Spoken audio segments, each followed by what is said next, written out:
Rappelez-vous d'une situation où il y a une émotion. Rappelez-vous Il y a quoi dans le café? une émotion forte. Et allez vivre cette émotion. On va juste vous les citer. On va vous demander de vous mettre dans cet état-là pendant quoi, Franck? On chronomètre à peu près 15 secondes à la louche. Oh oui. 15-20 secondes.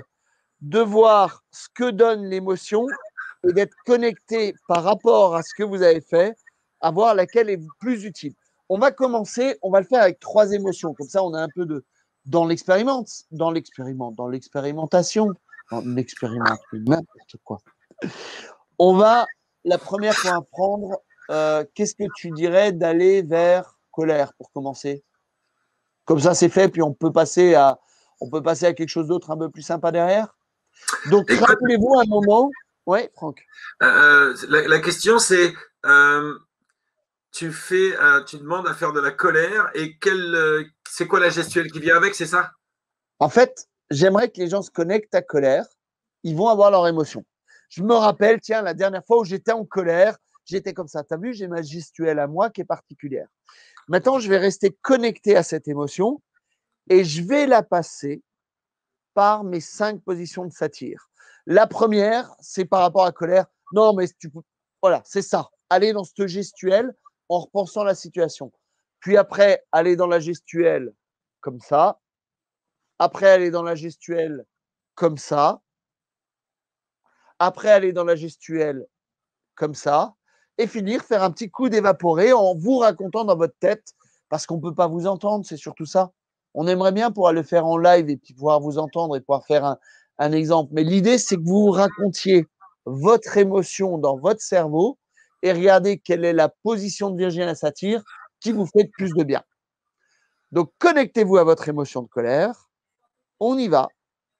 Et on commence par la vivre de manière normale. Pendant 20 secondes, vous vous remémorez. Oh, je ne vais pas y arriver avec ce mot. Est-ce qu'on peut mettre un autre mot, s'il vous plaît? Vous vous rappelez. Voilà. Vous vous rappelez de votre émotion. Vous la vivez en interne, en bougeant comme vous voulez. Moi, je mets un chrono.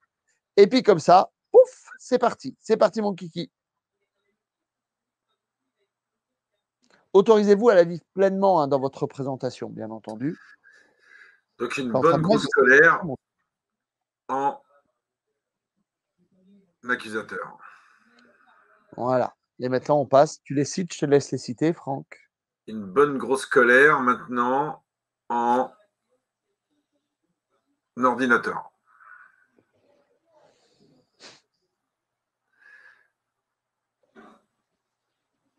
Maintenant, une bonne grosse colère en lénifiant.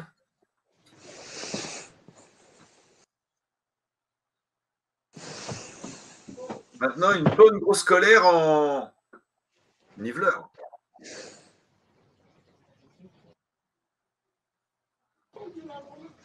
Et maintenant, une bonne grosse colère en je me rappelle plus. En quoi? De quoi tu parles? Une colère. C'est quoi une colère? En Qu'est-ce qui se passe, la colère? Où ça? À vos claviers. À vos claviers maintenant. À vos claviers pour nous dire ce qui se passe et ce qui s'est passé. Parce qu'en fait,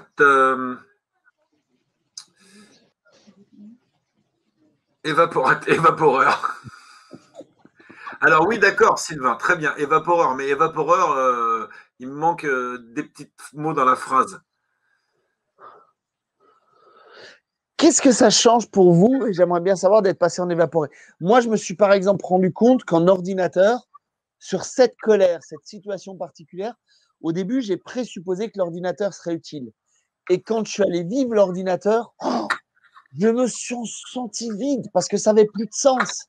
Donc la colère à la fois avait plus de sens, mais du coup, je me laissais dominer par la colère. Ben moi, j'ai vraiment pas kiffé mon ordinateur sur colère, tu vois.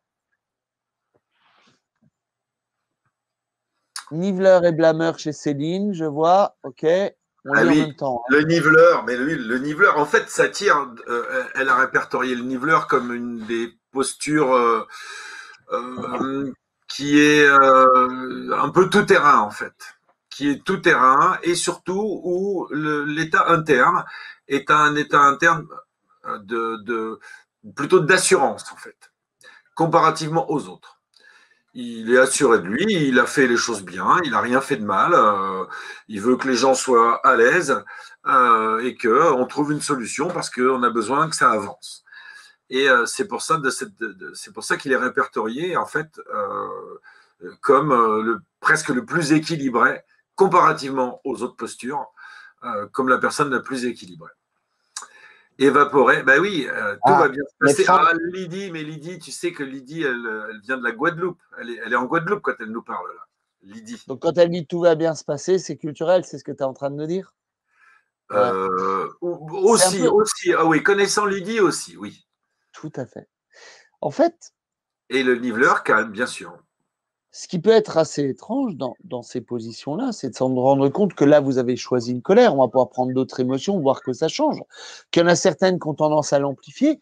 Mais je voyais certains qui me disaient, eh ben, le blâmeur sur colère, ça l'a renforcé.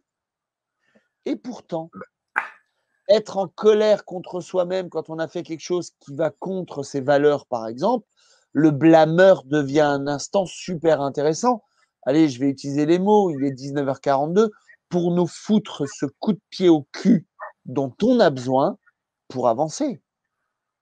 Le blâmeur, il peut te dire, mais toi là, Christophe, à quel moment tu vas arrêter de faire ça?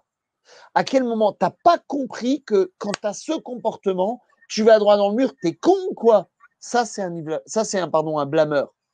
Un blâmeur envers soi. Mais c'est aussi ce qui me permet d'avoir ce petit coup de pied qui va me faire bouger. Alors que si j'y vais en unifiant, mais je ne sais pas comment faire, moi, ça ne me fait pas avancer. Bah. Alors, des fois, quand on avait un interlocuteur, ça, c'est pas bon. Tu peux pas faire quelque chose pour moi? J'ai besoin. Non, ça peut fonctionner. C'est intéressant. Brigitte nous dit le plus agréable pour moi, le niveleur. Et Coco, elle dit un blâmeur, pas cool. L'évapor est trop bien. Bon, c'est un peu moi. Bon, Coco, il faudrait qu'on se rencontre quand même un jour. Hein. Et j'ai du mal à me mettre en colère. Alors là, ça se lève un point énorme. Puisqu'en fait, ces positions, sur les 5, on en joue très couramment 2, quoi. Ouais. 2,5. Parce que les autres postures, les 2,5 qui restent, ne nous satisfont pas. C'est-à-dire que l'état émotionnel qui est rapporté à ces postures, on n'est pas à l'aise dedans. D'où l'intérêt de les connaître pour pouvoir les travailler, parce que ça va pouvoir changer, en fait, ça va pouvoir changer la systémie de la situation, que ce soit avec nous ou avec d'autres personnes. Et je reviens au commentaire qu'on a eu tout à l'heure qui nous a fait dériver, déraper, glisser, je ne sais pas. On pourrait se poser la question comment c'est arrivé d'ailleurs. En fait, tout ça, c'est à cause de toi, Christophe. C'est pas le programme qu'on avait défini. Hein. On se débrouille vachement bien. On se débrouille vachement bien. Tant qu'il n'y a pas de papillon qui passe par là. Bon. Et donc, la personne qui était avec quelqu'un et qui s'extrait et qui voit que l'autre, il est en blâmeur et qu'elle, elle est en comme ça et que ça ne va pas et que c'est récurrent et que c'est toujours la même chose, cette posture-là n'est pas la bonne.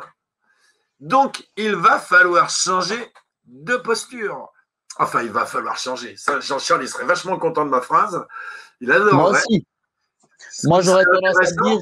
Ce serait de modifier la posture pour une expérience, pour voir ce que ça engendre comme réaction.